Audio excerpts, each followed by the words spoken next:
दोस्तों, आपका second part में मैं फिर से स्वागत करता हूँ। आपको सुबह मैंने फर्स्ट पार्ट में दिखाया था कि हम गंगा स्नान के लिए गए थे। वो अपने रास्ते चले गए थे, हम अपने रास्ते को घर को आ गए थे। तो अभी हम जा रहे हैं रात के मेले में। तो आपको मेले में दिखाऊंगा कि आज का क्या सीन होना है। और ये रहा हुड़का। इससे जो है कि पहाड़ी में, उत्तराखंड में जो कल्चर है, यहाँ झोड़ा चाचरी होता है। तो ये इस वाद्य यंत्र के द्वारा ही किया जाता है। तो हम अभी जा रहे हैं। अभी तो हम गाड़ी में आए थे, वैसे पैदल लगे थे तो गाड़ी आ रही थी किसी की, तो उसके बाद हम गाड़ी में आ गए थे। तो हम गाड़ी में जा रहे हैं और दो तीन भाई लोग हमारे साथ हैं। कपिल भाई है, आगे से पवन है, और ये मेरा छोटा भाई है, आगे से हुड़का बजा रहे हैं। तो हम अभी गाड़ी से आगे को जा रहे हैं।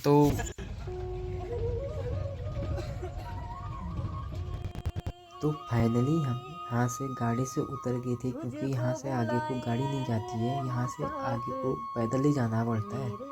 तो यहाँ इस देवता की इतनी मान्यता है ना कि मतलब लोग दूर दूर गांव से भी इस मेले को देखने के लिए आते हैं। और जो आपके सामने दिख रहा है हुड़का, अगर किसी मेले में हुड़का ना होना तो उस मेले में मज़ा ही नहीं आता है, क्योंकि जो चांचरी लगती है ना मेले के टाइम पे, वो देखने लायक होती है।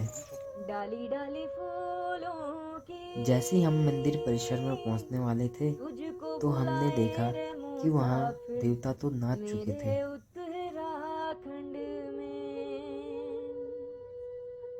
बादलों की ओढ़ के ओढ़नी वादियां।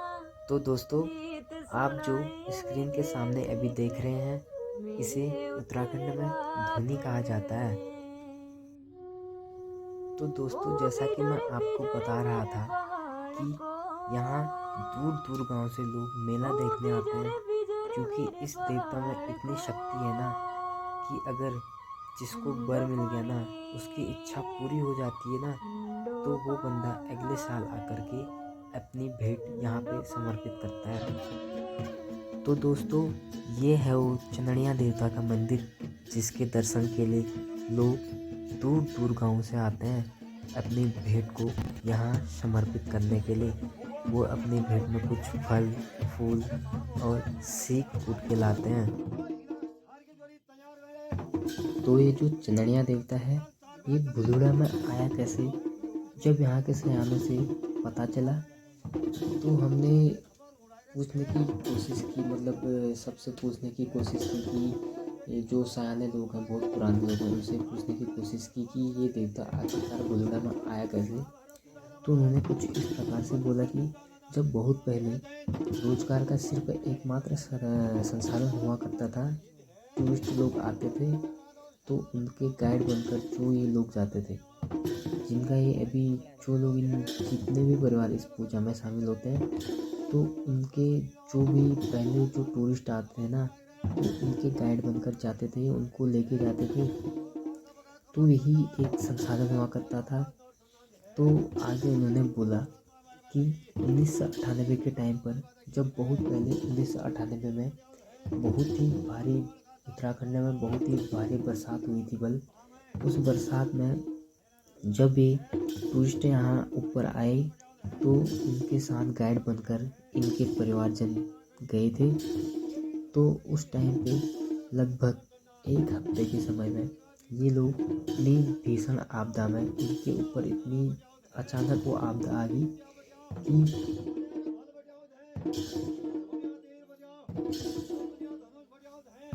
1998 के टाइम पे जो इनके ऊपर प्राकृतिक आपदा अचानक घटित हुई, जब एक टूरिस्टों को घुमाने के लिए ले गए थे ऊपर जंगलों में, तो ये लगभग एक हफ्ते तक भूखे, ऊपर से पानी बरस रहा है, बहुत ही भीषण अपना विकराल रूप लेके पानी बरस रहा है। तो उस टाइम पे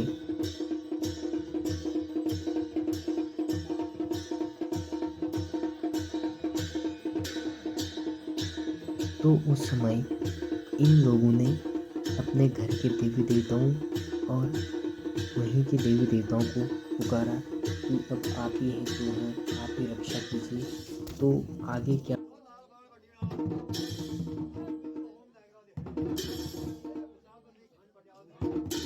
ऐसी बात नहीं कि उन देवताओं ने इनकी रक्षा नहीं की, उन देवताओं ने इनकी रक्षा की। तो ये सही सलामत अपने घर पहुँचे। तो जब ये अपने घर पहुँचे तो करीब उनके घर पहुंचने के करीब 1 साल बाद ये देवता उनके ऊपर उजागर हुए। तभी से 1998 से भुलुड़ा गाँव में चंदनिया देवता की पूजा होने लगी।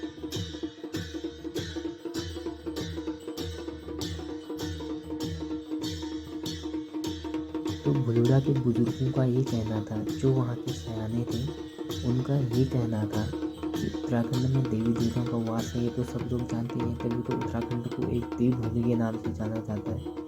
यहाँ देवता इतनी मान्यता होता है देवताओं की, तो मतलब लगभग उत्तराखंड के सभी जिलों में देवता पूजे जाते हैं।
होते हैं वो स्वयं ही अपने सर पर फलों की टोकरी लिए हुए अपने श्रद्धालुओं को फल देते हैं।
चलिए इस पार्ट को यहीं पर समाप्त करते हैं। उम्मीद करता हूँ वीडियो अच्छी लगी होगी। वीडियो अच्छी लगी हो तो लाइक कीजिए, कमेंट कीजिए, शेयर और सब्सक्राइब करना ना भूलिए।